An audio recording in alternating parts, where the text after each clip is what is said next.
Oi, gente. O Bolsonaro arrumou agora uma outra pessoa para levar a culpa pelos seus erros, a Carla Zambelli. Segundo aliados, Zambelli seria responsável por todo o mal na sua vida, por causa daquele episódio que vocês se lembram, que ela saiu perseguindo um cidadão pela rua às vésperas da eleição. Então, aos olhos do Bolsonaro, a Zambelli seria responsável por todo o mal. E é claro que a atitude da Zambelli não ajudou, é claro que ele, né? Ainda bem.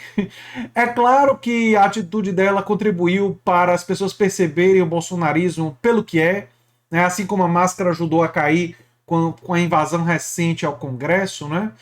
É, ajudou a cair para quem não tinha ainda percebido, né? Que lamentavelmente parte da população brasileira demorou muito para perceber aquilo que a gente avisa aqui desde 2018. Mas é óbvio que não ajudou, é óbvio que contribuiu para a derrota, mas o Bolsonaro colocar a culpa toda na Carla Zambelli é uma atitude típica de quem não assume a responsabilidade pelos seus erros.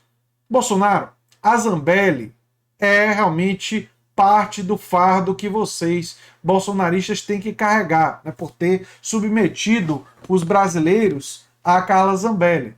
Mas o bolsonarismo não pode colocar toda a responsabilidade na conta da Zambelli, né?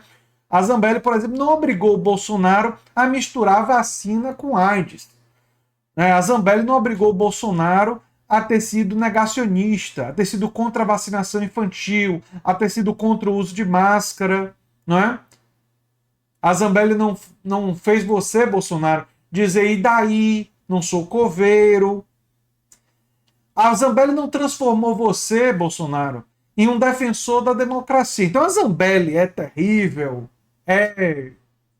teve essa atitude criminosa, ela tem que ser presa por causa disso. É um absurdo que ela não tenha sido presa ainda por causa dessa atitude dela ameaçar um cidadão depois de uma discussão política, e além de todas as outras coisas horríveis que a Zambelli já fez, mas colocar tudo na conta da Zambelli é um comportamento típico daquele que não assume a responsabilidade pelos seus erros, né? Que não assume a responsabilidade pelas coisas terríveis que fez. Vale a pena lembrar que, além de tudo que o Bolsonaro fez na pandemia, além das ameaças constantes à democracia, além das indicações desastrosas para os ministérios de negacionistas, além de ter demitido o diretor do INPE quando esse avisou das queimadas na Amazônia, além de ter um indicado para o Ministério do Meio Ambiente que queria aproveitar a pandemia para passar a boiada, além de tudo isso, durante o governo Bolsonaro, né, tivemos aumento do preço, né, das coisas no supermercado, da inflação, a disparada do preço do gás de cozinha, a manutenção da política de preços da Petrobras, que manteve todos os preços altos e aumentando.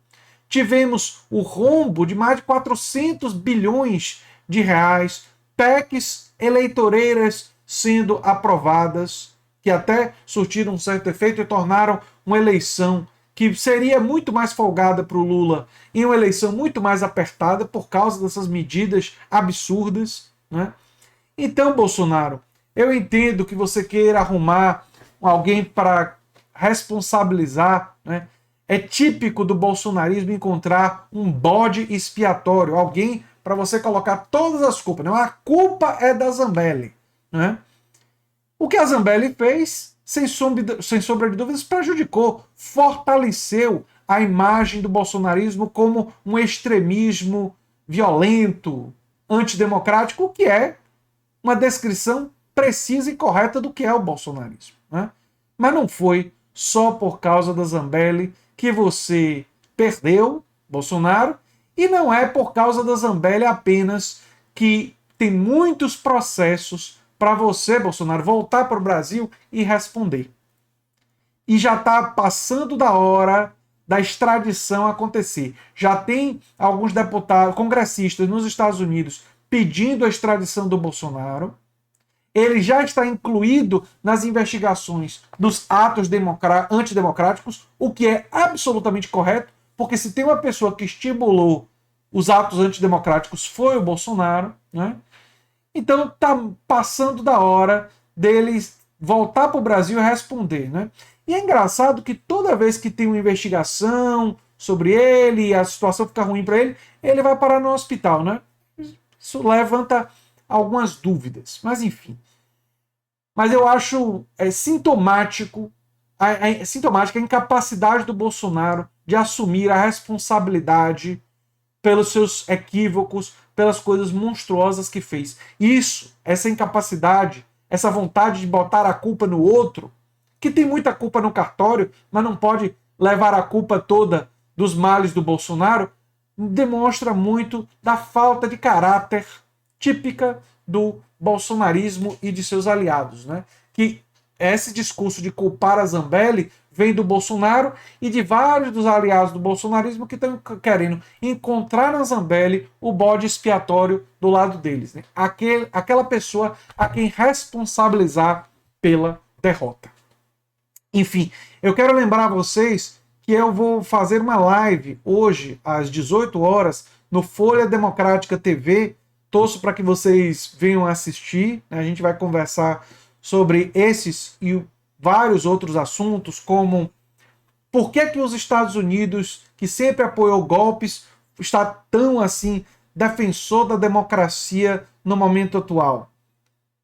E é uma coisa que a gente precisa entender, que tem a ver com a conjuntura atual. Eu vou explicar isso. Não é uma coisa assim para se comemorar tanto assim, até porque o Joe Biden, embora melhor do que o Trump, não é nenhuma dessas lideranças para a gente ficar tão alegre assim, tão animado, né? E outras questões do momento contemporâneo, questões envolvendo política mundial, a gente vai discutir no Mundo Político, a live minha das 18 horas.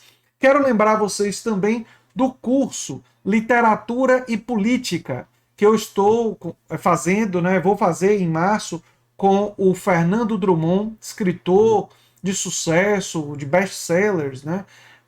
E o curso trata justamente da luta antifascista pela democracia, porque o comportamento da Zambelli, o comportamento do Bolsonaro de golpismo, de atos antidemocráticos, de negacionismo, de essa coisa anticientífica, tudo isso tem a ver com as características do neofascismo. O fascismo ele surge justamente como um movimento hostil ao iluminismo, hostil à ciência. Então esse pensamento anticientífico, negacionista do bolsonarismo, ele herda dessas tendências neofascistas que são um movimento mundial, mas que tem presença no Brasil.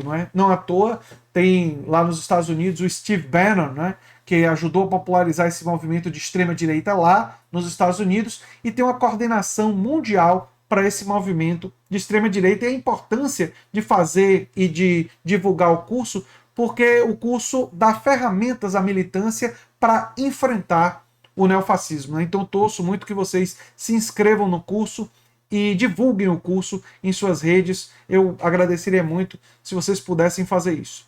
Eu sou André Teixeira Jacobina, o canal Nova Máquina do Tempo, e a gente se vê em breve em outro vídeo. Tchau, tchau, gente.